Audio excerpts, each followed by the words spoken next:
എസ്.ഡി.പി.ഐയുടെ ദില്ലി ആസ്ഥാനം ഉൾപ്പെടെ വിവിധ സംസ്ഥാനങ്ങളിൽ എൻഫോഴ്സ്മെന്റ് ഡയറക്ടറേറ്റിന്റെ വ്യാപക റെയ്ഡ്. കേരളത്തിൽ തിരുവനന്തപുരം, മലപ്പുറം ഉൾപ്പെടെ രാജ്യവ്യാപകമായി 12 ഇടങ്ങളിലാണ് ഇഡിയുടെ പരിശോധന നടന്നത്. കള്ളപ്പണ നിരോധന നിയമപ്രകാരം എസ്.ഡി.പി.ഐ ദേശീയ അധ്യക്ഷൻ എം.കെ. ഫൈസിയുടെ അറസ്റ്റിന് പിന്നാലെയാണ് നടപടി. വിവരങ്ങളുമായി ഇപ്പോൾ ദില്ലിയിൽ നിന്നും സിബി ജോസഫ് ചേരുന്നുണ്ട്. സിബി, ഇന്ന് ഈ 12 ഇടങ്ങളിലെ റെയ്ഡിന് മുന്നോടിയായി കഴിഞ്ഞ ദിവസമാണ് ദേശീയ അധ്യക്ഷൻ്റെ ഓഫീസും വീടുമടക്കം റെയ്ഡ് ചെയ്യുകയും ചെയ്തത്. കള്ളപ്പണം വെളുപ്പിക്കലുമായി ബന്ധപ്പെട്ട കേസിലായിരുന്നു ഈ റെയ്ഡ് നടക്കുകയും ചെയ്തത്. പക്ഷേ ഇന്നലെ തന്നെ ഇ ഡി വെളിപ്പെടുത്തിയ ചില കാര്യങ്ങളുണ്ട്. അത് ഇപ്പോഴും എസ്.ഡി.പി.ഐക്ക് പിന്നിൽ പോപ്പുലർ ഫ്രണ്ട് തന്നെയാണ്. എസ്.ഡി.പി.ഐക്ക് പണം നൽകുന്നത് പോപ്പുലർ ഫ്രണ്ടാണ്, പഴയ പോപ്പുലർ ഫ്രണ്ടുകാർ തന്നെയാണ് എസ്.ഡി.പി.ഐ എന്ന അടക്കമുള്ള കാര്യങ്ങളാണ് പങ്കുവെക്കുകയും ചെയ്തത്. പക്ഷേ ഇ ഡി അത് പരിശോധിക്കേണ്ട വിഷയമല്ല. ഇ ഡി പ്രധാനമായും ഈ കള്ളപ്പണം വെളുപ്പിക്കലുമായി ബന്ധപ്പെട്ടാണ് റെയ്ഡ് നടത്തുകയും ചെയ്തത്. ഇന്ന് റെയ്ഡ് എപ്പോഴാണ് ആരംഭിച്ചത്? എന്തെങ്കിലും ഈ കള്ളപ്പണം വെളുപ്പിക്കലുമായി ബന്ധപ്പെട്ട കൂടുതൽ എന്തെങ്കിലും തെളിവുകൾ ഇ ഡിക്ക് കിട്ടിയോ? ഇ ഡി ഉദ്യോഗസ്ഥർ എന്തെങ്കിലും വിവരങ്ങൾ ഇതുമായി ബന്ധപ്പെട്ട് പങ്കുവെക്കുന്നുണ്ടോ?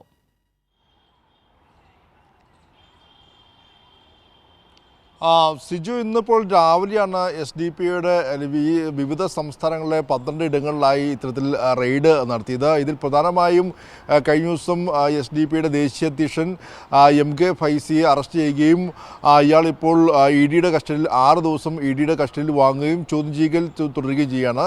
ഈ ചോദ്യം ചെയ്യലിൻ്റെ ഭാഗമായിട്ട് ഇതിൻ്റെ ഒരു ചോദ്യം ചെയ്യൽ തുടരുമ്പോഴാണ് ഇപ്പോൾ ഇത്തരത്തിൽ ഈ ഒരു 12 ഇടങ്ങളിൽ റെയ്ഡ് നടക്കുന്നത്. പ്രത്യേകിച്ച് ദില്ലിയിലെ ഇ ഡിയുടെ എസ്.ഡി.പി.ഐയുടെ ആസ്ഥാനം അതോടൊപ്പം തന്നെ ദില്ലിയിലെ മറ്റൊരു എസ്.ഡി.പി.ഐയുടെ ഓഫീസിലും കേരളത്തിലെ തിരുവനന്തപുരം, മലപ്പുറം എന്നിങ്ങനെ 2 ഇടങ്ങളിലും, അതുകൂടാതെ മഹാരാഷ്ട്ര, കൂടാതെ നിരവധി ജാർഖണ്ഡ് അടക്കമുള്ള ബംഗളൂരു, കൊൽക്കത്ത, ചെന്നൈ അടക്കമുള്ള വിവിധ ഇടങ്ങളിലായി 12 ഇടങ്ങളിലാണ് റെയ്ഡ് നടത്തിയത്. ഇതിൽ പ്രധാനമായും ഇ ഡി പറയുന്നത് ഈ എം.കെ. ഫൈസിക്കും അല്ലെങ്കിൽ ഈ എസ്.ഡി.പി.ഐക്ക് എല്ലാം തന്നെയും ഈ കഴിഞ്ഞ തവണ 4 കോടിയോളം രൂപ ഇവരുടെ പക്കൽ നിന്നും പിടികൂടാൻ കഴിഞ്ഞു എന്നുള്ളതാണ് ഇവർ പ്രധാനമായും പറയുന്നത്.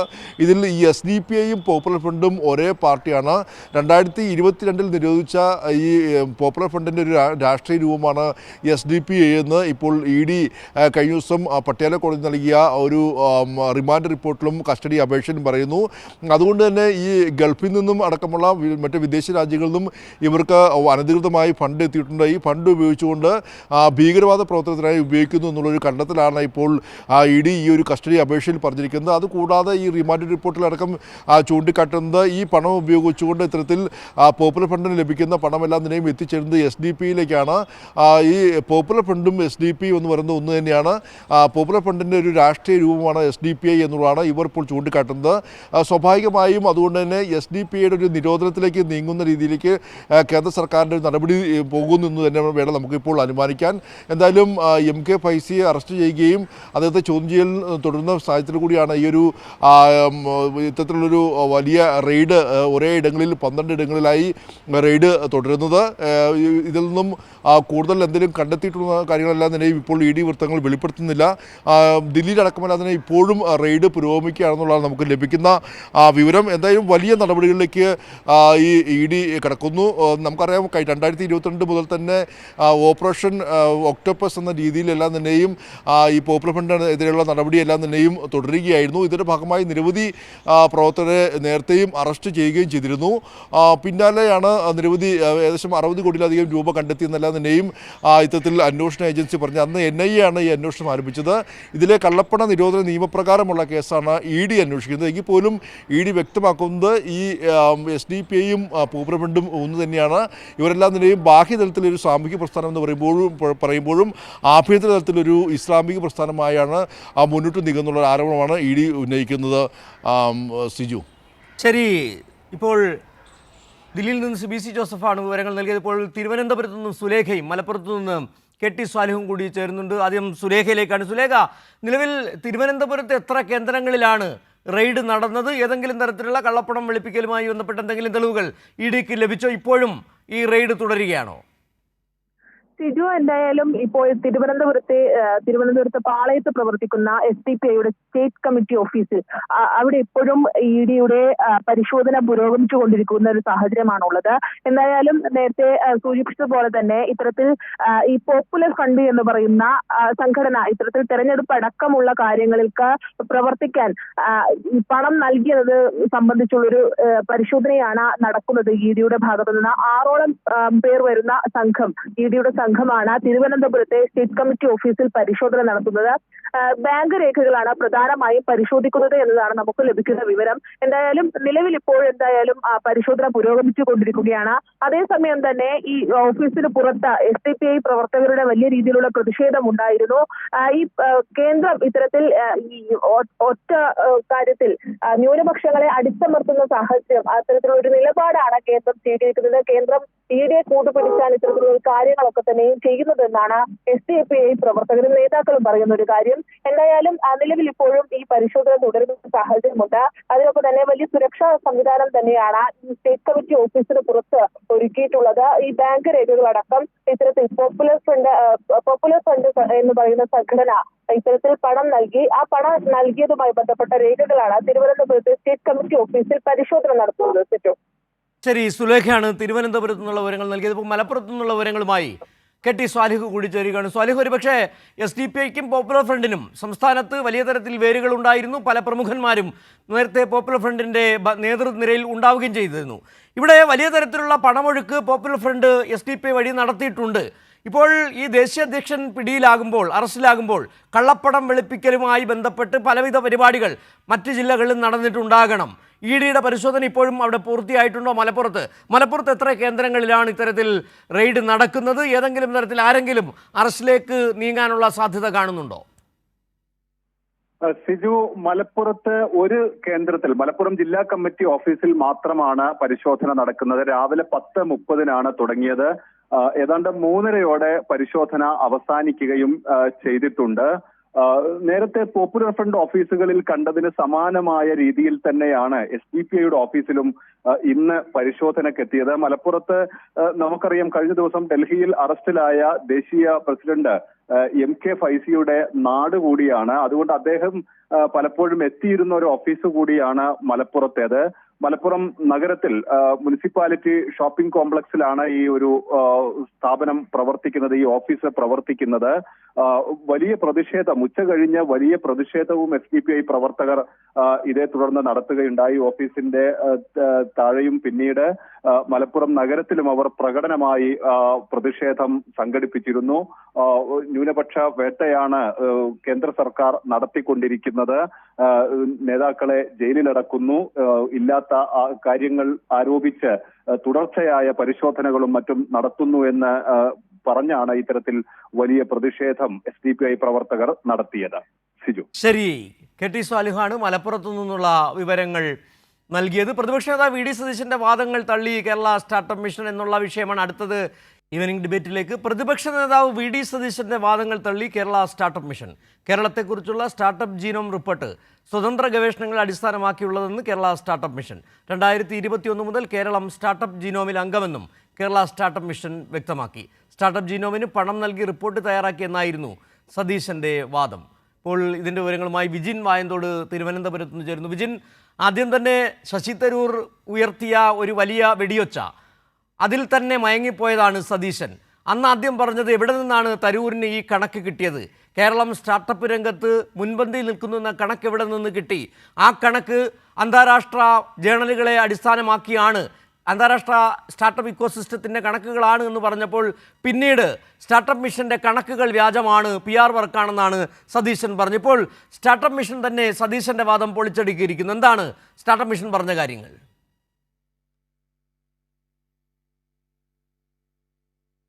കേരളത്തിന് കൂടുതൽ വിശദാംശങ്ങൾ അറിയിക്കാൻ ഇതിലൂടെ VD സതീശന് കഴിഞ്ഞു എന്നുള്ളത് തന്നെയാണ് എടുത്തു കാണേണ്ടത്. ആ സ്റ്റാർട്ടപ്പ് ജീനോം എന്താണ് ലോകത്തിനിടയിൽ ചെയ്യുന്നത് എന്ന കാര്യമൊക്കെ വ്യക്തമാക്കാൻ പര്യാപ്തമാക്കുന്നതായിരുന്നു ഇന്നലെ VD സതീശൻ ഉന്നയിച്ച വാദങ്ങൾ. എന്തായാലും അതിനെ പൂർണ്ണമായും തള്ളിയാണ് നിലവിൽ കേരള സ്റ്റാർട്ടപ്പ് മിഷൻ രംഗത്തെത്തിയിരിക്കുന്നത്. ആഗോള ഇന്നോവേഷൻ ആവാസ വ്യവസ്ഥാ വികസനത്തിനായി പ്രവർത്തിക്കുന്ന സ്ഥാപനമാണ് സ്റ്റാർട്ടപ്പ് മിഷൻ. 55 രാജ്യങ്ങളിൽ നിന്നുള്ള 160-ൽ പരം സാമ്പത്തിക ഇന്നോവേഷൻ മന്ത്രാലയങ്ങളുമായി സഹകരിച്ചാണ് ഈ സ്റ്റാർട്ടപ്പ് മിഷൻ ഈ സ്റ്റാർട്ടപ്പ് ജീനോം ഓരോ റിപ്പോർട്ടും തയ്യാറാക്കുന്നത്. അത് അവർ ഓരോ ഘട്ടത്തിലും തയ്യാറാക്കുന്ന പ്രവർത്തികളാണ്. ഒപ്പം തന്നെ എടുത്തു കാണേണ്ട മറ്റൊരു കാര്യം, ഇക്കാര്യത്തിൽ കോൺഗ്രസ് ഭരിക്കുന്ന കർണാടകം കൂടി ഈ സ്റ്റാർട്ടപ്പ് ജീനോമിന്റെ ഭാഗമാണ് എന്നുള്ളതാണ്. അതിനകത്ത് അംഗത്വമെടുത്ത സംസ്ഥാനമാണ് എന്നുള്ളതും എടുത്തു കാണേണ്ടതാണ്. എന്തായാലും സ്റ്റാർട്ടപ്പ് രംഗത്ത് വലിയ വിശ്വാസ്യതയാണ് നിലവിൽ ജീനോം റിപ്പോർട്ടിനുള്ളത് എന്നുള്ളത് ലോകത്ത് ഇത്തരം സ്റ്റാർട്ടപ്പ് സംരംഭങ്ങളും അതുമായി ബന്ധപ്പെട്ട വ്യവസായവുമൊക്കെയായി ബന്ധപ്പെടുന്ന ആളുകൾക്ക് നന്നായി അറിയാവുന്നതാണ്. 2021 മുതൽ കേരള സ്റ്റാർട്ടപ്പ് മിഷൻ സ്റ്റാർട്ടപ്പ് ജീനോമിൽ അംഗവുമാണ്. അംഗത്വ ഫീസായി ഇതുവരെ $48,000 നിലവിൽ കേരളം സ്റ്റാർട്ടപ്പ് മിഷൻ നൽകിയിട്ടുള്ളത് എന്നുള്ളതും സ്റ്റാർട്ടപ്പ് മിഷന്റെ വാർത്താക്കുറിപ്പിൽ വിശദീകരിക്കുകയാണ്. ഒപ്പം തന്നെ ഇക്കാര്യത്തിൽ അവരുടെ വിശ്വാസ്യത കൂടുതൽ പൂർണ്ണമാകുന്നത് കേന്ദ്ര സർക്കാരിന്റെ പലവിധ റിപ്പോർട്ടുകളും കേരളത്തെ സംബന്ധിച്ചിടത്തോളമുള്ള റിപ്പോർട്ടുകളും പരിശോധിക്കുമ്പോഴാണ്. അതിൽ എന്ത് തരത്തിൽ വി.ഡി. സതീശൻ ഉന്നയിച്ച വാദങ്ങൾ ഒക്കെ പൊള്ളയാണ് എന്ന് മനസ്സിലാക്കുന്ന നിലയിലുള്ള റിപ്പോർട്ടുകൾ പുറത്തു വരുന്നു. എന്തായാലും സ്വതന്ത്രമായി ഗവേഷണത്തിന്റെ അടിസ്ഥാനത്തിൽ പക്ഷപാതമില്ലാതെയാണ് സ്റ്റാർട്ടപ്പ് ജീനോം റിപ്പോർട്ടുകൾ തയ്യാറാക്കുന്നത് എന്നുള്ളത് കാര്യം കേരള സ്റ്റാർട്ടപ്പ് മിഷൻ ഈ വാർത്താക്കുറിപ്പിലൂടെ വ്യക്തമാക്കുന്നു. 2019-21 കാലയളവുമായി താരതമ്യപ്പെടുത്തുമ്പോൾ 2021-23 കേരള സ്റ്റാർട്ടപ്പ് മൂല്യത്തിൽ 254% വർധനവ് കൈവരിച്ചു എന്നാണ് ജീനോം റിപ്പോർട്ടിൽ നേരത്തെ വ്യക്തമാക്കിയത്. ഇതാണ് വി.ഡി. സതീശനെ പ്രകോപിതനാക്കിയത്. അതിന്റെ ഭാഗമായിട്ടാണ് കേരളം ഇത്തരത്തിൽ പണം നൽകി ഉണ്ടാക്കിയ റിപ്പോർട്ടാണ് എന്നുള്ള തരത്തിലുള്ള ആരോപണത്തിലേക്കൊക്കെ വി.ഡി. സതീശൻ പോവുകയും ചെയ്തത്. ആഗോളതലത്തിൽ സർക്കാരുകൾ, ഇന്നോവേഷൻ ഏജൻസികൾ, സ്റ്റാർട്ടപ്പ് ക്ലസ്റ്ററുകൾ എന്നിവയുടെ മികച്ച മാതൃകകൾ മനസ്സിലാക്കിയാണ് നിലവിൽ സ്റ്റാർട്ടപ്പ് ജീനോം റിപ്പോർട്ടുകൾ തയ്യാറാക്കുന്നത്. അതിനനുസരിച്ച് നൂതന വികസന നയങ്ങൾ രൂപീകരിക്കുന്നതിനും സ്റ്റാർട്ടപ്പ് ജീനോം റിപ്പോർട്ട് ഓരോ രാജ്യങ്ങളും അത് ആധാരമാക്കാറുമുണ്ട്. എന്തായാലും നിലവിൽ 2018, 19, 2020 എന്നീ വർഷങ്ങളിൽ കേന്ദ്ര സർക്കാർ കേരളത്തെ ടോപ്പ് പെർഫോമർ പട്ടികയിൽ ഉൾപ്പെടുത്തിയിരുന്നു. അത് നേരത്തെ അത്തരത്തിൽ ഉണ്ടായിരുന്നില്ല ഈ സ്റ്റാർട്ടപ്പുമായി ബന്ധപ്പെട്ട്. എന്തായാലും അതിനുശേഷമാണ് ഈ പട്ടികയിൽ ഉൾപ്പെടുന്നത്. അതിനുശേഷം പെട്ടെന്ന് തന്നെ 2022 തമിഴ്നാടിനും കർണാടകയ്ക്കുമൊപ്പം സ്റ്റേറ്റ് റാങ്ക് ഫ്രെയിംവർക്കിൽ ബെസ്റ്റ് പെർഫോമറായും കേരളത്തെ അംഗീകരിച്ചിട്ടുണ്ട് കേന്ദ്ര സർക്കാർ. ഇതെല്ലാം സൂചിപ്പിക്കുന്നത് വി.ഡി. സതീശന്റെ വാദങ്ങൾ പൂർണ്ണമായും തള്ളുന്നതാണ്. കാരണം ഒരു സ്റ്റാർട്ടപ്പ് ജീനോമിന്റെ മാത്രം റിപ്പോർട്ടിന്റെ അടിസ്ഥാനത്തിലല്ല കേരളത്തിലെ ഈ സ്റ്റാർട്ടപ്പ് രംഗം മികച്ചതാണ് എന്ന് പറയുന്നത്. അത് കേന്ദ്ര സർക്കാരിന്റെ കൂടി കണക്കിന്റെ അടിസ്ഥാനത്തിൽ കൂടിയാണ് എന്ന് വ്യക്തമാക്കുന്നതാണ്. കേന്ദ്ര സർക്കാർ പറയുന്ന കാര്യങ്ങളും ഒപ്പം തന്നെ സ്റ്റാർട്ടപ്പ് ജീനോം വ്യക്തമാക്കുന്ന കാര്യങ്ങളും ഒക്കെ കൂട്ടി വായിക്കുമ്പോൾ കേരളം നിലവിൽ ഈ സ്റ്റാർട്ടപ്പ് രംഗത്ത് വലിയ കുതിച്ചുചാട്ടം തന്നെയാണ് ഉണ്ടാക്കിയത് എന്ന കാര്യത്തിൽ ഒരു സംശയവുമില്ല.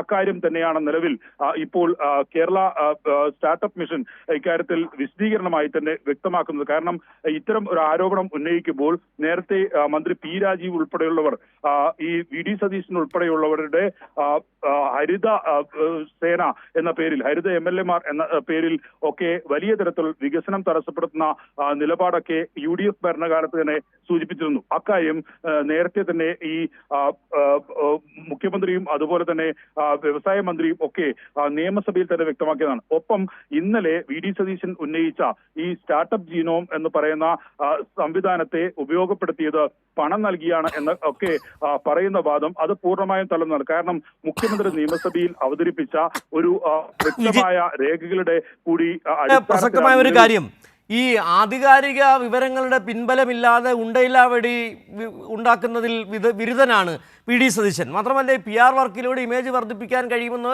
നന്നായി അറിയാവുന്നതുമാണ് വി.ഡി. സതീശൻ. കഴിഞ്ഞ തിരഞ്ഞെടുപ്പ് കാലത്ത് PR സംവിധാനത്തെ എങ്ങനെയാണ് വി.ഡി. സതീശൻ ഉപയോഗിച്ചതെന്നൊക്കെ കേരളീയർക്ക് അറിയുകയും ചെയ്യാം. പക്ഷേ ഇവിടെ വി.ഡി. സതീശൻ അറിയാതെ വന്ന ചില കാര്യങ്ങളുണ്ട്. ഒന്ന്, ശശി തരൂരിനെ തള്ളിക്കൊണ്ട് വന്നപ്പോൾ അന്ന് രാജ്യമുള്ള കേരളത്തിലുള്ളവർക്ക് കൃത്യമായി മനസ്സിലായ ചില കാര്യങ്ങളുണ്ട്. ഒന്ന്, കേരളം സ്റ്റാർട്ടപ്പ് രംഗത്ത് ഒന്നാമതാണ്. 3,60,000-ത്തിലധികം സംരംഭങ്ങൾ ഉണ്ടായി. കേരളം വിവിധ മേഖലകളിൽ ഒന്നാം സ്ഥാനത്തെത്തി. ഇവിടെ ഈ സ്റ്റാർട്ടപ്പ് ജീനോം പദ്ധതിയുമായി ആ ജീനോം ഡാറ്റ എന്ന് പറയുന്ന ഒരു സംഭവത്തെക്കുറിച്ച് തന്നെ പൊതുജനങ്ങൾക്ക് കൂടുതൽ വിവരം കിട്ടാൻ ഒരുപക്ഷെ സതീശൻ്റെ ഇടപെടൽ സഹായകരമായി എന്ന് തന്നെ പറയേണ്ടി വരുന്നുണ്ട്. അവിടെയും സ്റ്റാർട്ടപ്പ് മിഷൻ പറയുന്ന പൊളിച്ചെടുക്കുകയാണ് ഈ സതീശൻ്റെ ഉണ്ടയില്ലാ വെടികൾ. ഇവിടെ കൃത്യമായി നേരത്തെ വിജിൻ സൂചിപ്പിച്ചതുപോലെ തന്നെ സതീശൻ ഒരു ചോദ്യം ഉന്നയിക്കുന്നത് കേരളീയരെ പഠിപ്പിക്കാനാണ്. എന്താണ് ഇപ്പോൾ പുതിയൊരു കാര്യം കൂടി കേരളീയരെ പഠിപ്പിച്ചിട്ടുണ്ട്? എന്താണ് ഈ ജീനോം പദ്ധതി? അതിലെങ്ങനെയാണ് റാങ്കിങ് വരുന്നത്? അതിൽ കേരളം എങ്ങനെ മികച്ചു നിൽക്കുന്നത് കൂടി മനസ്സിലാക്കാൻ സതീശൻ്റെ ഈ ഉണ്ടയില്ലാ വെടി കൊണ്ട് സാധിച്ചു അല്ലേ? സിജു, തീർച്ചയായും. കാരണം ഈ ശശി തരൂർ ഇത്തരത്തിലൊരു ലേഖനം എഴുതിയതുമായി ബന്ധപ്പെട്ട് വിവാദങ്ങൾക്ക് തുടക്കം കുറിക്കുന്നത് വി ഡി സതീശൻ തന്നെയായിരുന്നു. അത് പക്ഷേ ഹൈക്കമാൻഡ് ഉൾപ്പെടെയുള്ളവർ വിലയിരുത്തിയത് അത്തരത്തിലൊരു വിവാദത്തിലേക്ക് പോയത് അത് LDF-ന് ഗുണമായി, ഭരണപക്ഷത്തിന് ഗുണമായി എന്നുള്ള വിലയിരുത്തൽ UDF-ലെ നേതാക്കൾക്കും ഒപ്പം തന്നെ ഹൈക്കമാൻഡിനുൾപ്പെടെ ഉണ്ടായിരുന്നു. അതുകൊണ്ടാണ് അക്കാര്യത്തിൽ ഒരു തിരുത്തൽ ഹൈക്കമാൻഡിന്റെ ഭാഗത്ത് ഉണ്ടാവാതിരിക്കുകയും ഒപ്പം തന്നെ ശശി തരൂരിനെ പൂർണ്ണമായും തള്ളുന്ന നിലയിലേക്ക് ഹൈക്കമാൻഡ് രംഗത്ത് വരാതിരിക്കുകയും ചെയ്തതിന്റെ കാരണം ഇത്തരത്തിൽ ഒരു ഇൻവെസ്റ്റ്മെന്റും ഒപ്പം തന്നെ ഈ സ്റ്റാർട്ടപ്പ് സംരംഭകരുടെ എണ്ണത്തിലെ വർധനവും ഒക്കെ ആയി ഉള്ള കണക്കുകൾ ഉൾപ്പെടെ നിയമസഭയിൽ ഉൾപ്പെടെ ചർച്ച ചെയ്യപ്പെടുന്ന നിലയിലേക്ക് ഈ ശശി തരൂരിന്റെ ലേഖനവുമായി ബന്ധപ്പെട്ട് അത് വിവാദത്തിലേക്ക് എത്തിച്ച വി ഡി സതീശന് അത്തരത്തിലൊരു വൻ തിരിച്ചടിയാണ് നേരിട്ടത്. അതിന് സമാനമായ രീതിയിൽ തന്നെയാണ് നിലവിൽ സ്റ്റാർട്ടപ്പ് ജീനോം എന്ന വിഷയത്തിൽ അവരുടെ റിപ്പോർട്ടുമായി ബന്ധപ്പെട്ട വിഷയത്തിൽ കേരളം അതിൽ പണം നൽകി ഉണ്ടാക്കിയ റിപ്പോർട്ടാണ് എന്ന വാദം സതീശൻ ഉന്നയിച്ചത്. പക്ഷേ ആ വാദങ്ങൾ പൂർണ്ണമായും തള്ളുന്നതാണ് കണക്കുകളും ഒപ്പം തന്നെ ആധികാരികമായ രേഖകളും. ശരി, വിജിനാണ് തിരുവനന്തപുരത്ത് നിന്ന് വിവരങ്ങൾ നൽകിയ. സ്റ്റാർട്ടപ്പ് ജീനോമുമായി ബന്ധപ്പെട്ട് വി ഡി സതീശൻ പറഞ്ഞ കള്ളങ്ങൾ പൊളിച്ചടുക്കി സ്റ്റാർട്ടപ്പ് മിഷൻ.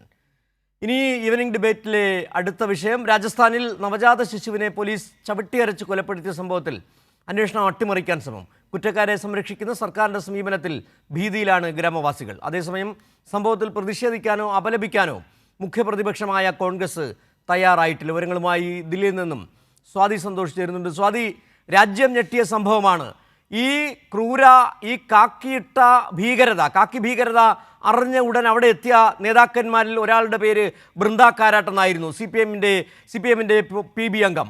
അവിടെ രാജസ്ഥാനിൽ കോൺഗ്രസ് കഴിഞ്ഞ കാലം വരെ ഭരണത്തിലിരിക്കുകയായിരുന്നു. ആ മുഖ്യപ്രതിപക്ഷമായ കോൺഗ്രസ് ഈ വിഷയത്തെ അപലപിച്ചിട്ടില്ല. എന്താണിപ്പോൾ ഈ രാജസ്ഥാൻ സർക്കാർ എടുത്തിരിക്കുന്ന നടപടി? ആ കുഞ്ഞിനെ ചവിട്ടി അരച്ചു കൊന്ന പോലീസുകാരെ സംരക്ഷിക്കുക തന്നെയാണ്. ആ ഗ്രാമവാസികൾ, ഒരുപക്ഷെ രാജസ്ഥാൻ നിവാസികളാകെ തന്നെ ഭീതിയിലാണ് ഈ കാക്കിയിട്ട ഭീകരന്മാരെ ഇങ്ങനെ അഴിച്ചുവിടുന്നതിൽ.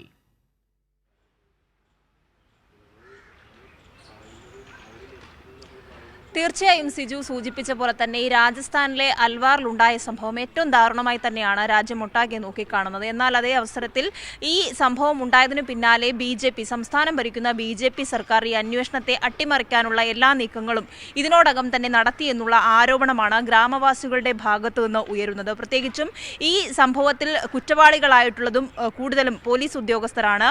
കഴിഞ്ഞ ദിവസം 5ഓളം വരുന്ന പോലീസ് ഉദ്യോഗസ്ഥന്മാരെ ഇവിടെ നിന്നും സ്ഥലം മാറ്റിയത് ഒഴിച്ചാൽ ബാക്കി ഒരു തരത്തിലുള്ള നടപടികളും ഈ കേസിൽ എടുത്തിട്ടില്ല എന്നുള്ളത് തന്നെ എടുത്തു പറയേണ്ടതായിട്ടുണ്ട്. ഇതിനെതിരെ വലിയ ആരോപണങ്ങൾ തന്നെ ഉയർന്നു. പ്രത്യേകിച്ചും മുസ്ലിം ഭൂരിപക്ഷ മേഖലയാണ് ഈ ഗ്രാമം എന്ന് പറയുന്നത്. വെളുപ്പാം കാലത്ത് 6 മണിയോടുകൂടി ഈ വീട്ടിലേക്ക് അതിക്രമിച്ചു കയറിക്കൊണ്ട് ഒരു പിഞ്ചു കുഞ്ഞിനു നേരെ നടത്തിയിട്ടുള്ള ക്രൂരകൃത്യം പോലീസിന് അഴിഞ്ഞാടാനുള്ള എല്ലാ അവസരവും ഈ സംസ്ഥാന സർക്കാർ ഒരുക്കിയിട്ടുണ്ട് എന്നത് തെളിവാണ്. അതോടൊപ്പം ഈ വിഷയവുമായി ബന്ധപ്പെട്ട് സംസ്ഥാനത്തെ മുഖ്യപ്രതിപക്ഷമായിട്ടുള്ള കോൺഗ്രസിന്റെ നിലപാട് കൂടിയാണ് ഈ അവസരത്തിൽ ചോദ്യം ചെയ്യപ്പെടുന്നത്. കോൺഗ്രസിന്റെ ഒരു നേതാക്കളും ഈ വിഷയവുമായി ബന്ധപ്പെട്ട് പ്രതികരിക്കുവാനോ പ്രതിഷേധം രേഖപ്പെടുത്തുവാനോ തയ്യാറായിട്ടില്ല എന്നുള്ളതാണ് ഏറ്റവും ആശങ്കാജനകമായി ചൂണ്ടിക്കാണിക്കുവാനുള്ളത്. ഈ വിഷയത്തിൽ ഒന്ന് ട്വീറ്റ് ചെയ്യാൻ പോലും ഒരു കോൺഗ്രസ് നേതാക്കളും, രാഹുൽ ഗാന്ധി ഉൾപ്പെടുന്ന ദേശീയ നേതൃത്വമോ അല്ലെങ്കിൽ സംസ്ഥാന നേതൃത്വത്തിലെ ഒരു കോൺഗ്രസ് നേതാക്കളും ഈ വിഷയത്തിൽ ഒരു പ്രതികരണവും നടത്തിയിട്ടില്ല എന്നുള്ളതും വലിയ ചോദ്യമായി ഉയർന്നു വരികയാണ്.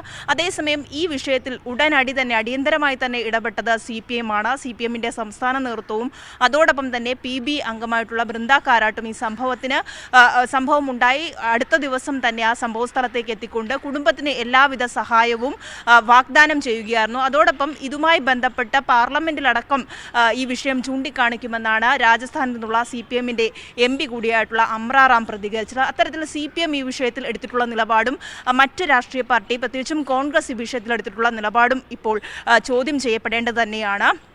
അതേസമയം ഈ BJP ഭരിക്കുന്ന എല്ലാ സംസ്ഥാനങ്ങളിലും ഇത്തരത്തിലുള്ള ക്രമസമാധാന പ്രശ്നമുണ്ട് എന്നുള്ള കാര്യം കൂടി ഈ വിഷയവുമായി ബന്ധപ്പെട്ട് ചൂണ്ടിക്കാണിക്കാവുന്നതാണ്.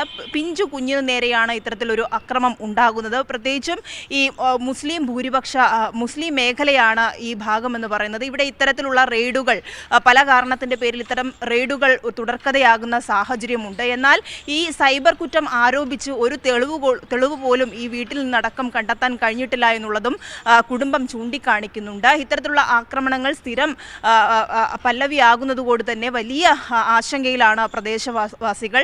അതോടൊപ്പം ഈ അന്വേഷണവുമായി ബന്ധപ്പെട്ട് മറ്റ് എല്ലാ പോലീസ് ഉദ്യോഗസ്ഥരെയും ഈ സംഭവത്തിൽ പ്രതികളായിട്ടുള്ള എല്ലാ പോലീസ് ഉദ്യോഗസ്ഥരെയും ഉടനടി കസ്റ്റഡിയിലെടുത്ത് ചോദ്യം ചെയ്യുന്ന ഉൾപ്പെടെയുള്ള നടപടികളിലേക്ക് പോകണമെന്ന ആവശ്യം തന്നെയാണ് ശക്തമാകുന്നത്. എന്നാൽ BJP സർക്കാർ ഈ വിഷയത്തിൽ എടുത്തിട്ടുള്ള നിലപാട് പ്രതികളെ സംരക്ഷിക്കുന്നതാണ് എന്നുള്ളത് ഒറ്റനോട്ടത്തിൽ പറയുവാൻ വേണ്ടി കഴിയും. സിജു, സ്വാതി, ഈ വിഷയത്തിൽ എടുത്തു പറയേണ്ട ഒരു വിഷയം ന്യൂനപക്ഷങ്ങൾ താമസിക്കുന്ന സ്ഥലത്താണ് ഇത്തരത്തിലുള്ള അതിക്രമം പോലീസ് കാട്ടിയത് എന്നുള്ളതാണ്.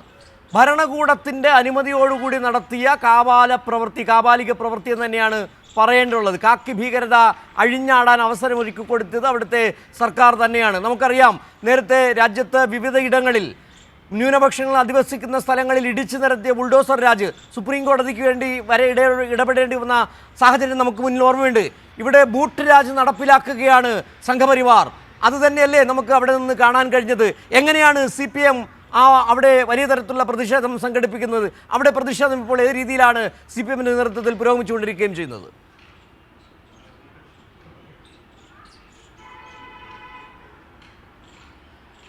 സിജു, തീർച്ചയായും സംഘപരിവാറിൻ്റെ ശക്തികളായി അല്ലെങ്കിൽ സംഘപരിവാറിൻ്റെ ശബ്ദമായി തന്നെ ഈ സംസ്ഥാനത്തെ ഭരണകൂടം മുന്നോട്ട് പോകുന്നൊരു സാഹചര്യത്തിൽ ഈ വിഷയത്തെ രാജ്യത്തിന് മുമ്പാകെ കൊണ്ടുവന്നത് തന്നെ CPMൻ്റെ അല്ലെങ്കിൽ CPM പ്രതിനിധികളും CPM നേതാക്കളുമാണ് എന്നൊരു സംശയമില്ലാതെ പറയാൻ വേണ്ടി കഴിയും. കാരണം കഴിഞ്ഞ ദിവസം ഈ സംഭവം ഉണ്ടായതിനു പിന്നാലെ ഈ ദേശവാസികളെല്ലാം തന്നെ, ഗ്രാമവാസികളെല്ലാം തന്നെ വലിയ പ്രകടനവും പ്രതിഷേധവും പോലീസുകാർക്കെതിരെ പോലീസ് സ്റ്റേഷനിലേക്കും അതോടൊപ്പം തന്നെ സൂപ്രണ്ടിൻ്റെ ഓഫീസിലേക്ക് അടക്കം നടത്തുന്ന സാഹചര്യമുണ്ടായിരുന്നു. ആ സമയത്തും കുടുംബം ഈ വിഷയത്തിൽ ആരോപണം ഉന്നയിക്കുകയും പരാതി ചൂണ്ടിക്കാണിക്കുകയും ചെയ്തപ്പോൾ പോലും ഇവർക്കെതിരെ നടപടിയെടുക്കുവാൻ അവിടുത്തെ പോലീസ് തയ്യാറാകാത്തതിനെ തുടർന്നാണ് ഗ്രാമവാസികൾ പ്രതിഷേധവുമായി മുന്നോട്ട് പോകുന്നത്.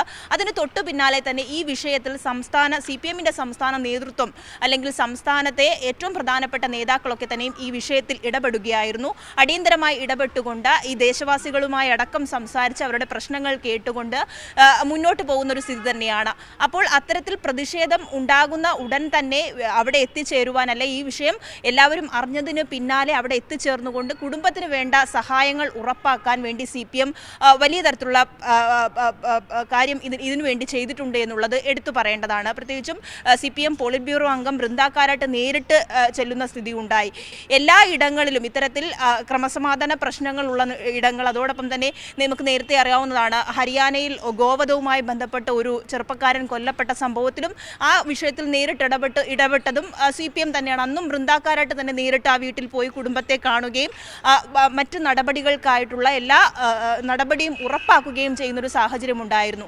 അത്തരത്തിൽ നമ്മുടെ രാജ്യത്ത് ക്രമസമാധാന പ്രശ്നങ്ങളും അല്ലെങ്കിൽ ന്യൂനപക്ഷങ്ങൾക്കെതിരായിട്ടുള്ള അക്രമങ്ങളും നിരന്തരമാകുമ്പോൾ, അല്ലെങ്കിൽ BJP ഭരിക്കുന്ന സംസ്ഥാനങ്ങളിൽ ഇതിന് BJPയും BJP ഭരണകൂടവും നേതൃത്വം നൽകുമ്പോൾ ഇതിനെയൊക്കെ എതിരായി കൈകടത്തുന്നതിന് വേണ്ടി അല്ലെങ്കിൽ കൃത്യമായൊരു നിലപാട് അപ്പോൾ തന്നെ പറയുന്നതിന് വേണ്ടി CPMന് കഴിയുന്നു എന്നുള്ളതും ഏറ്റവും പ്രശംസനീയം തന്നെയാണ്. ശരി, സ്വാതി സന്തോഷാണ് ദില്ലിയിൽ നിന്ന് വിവരങ്ങൾ നൽകിയത്.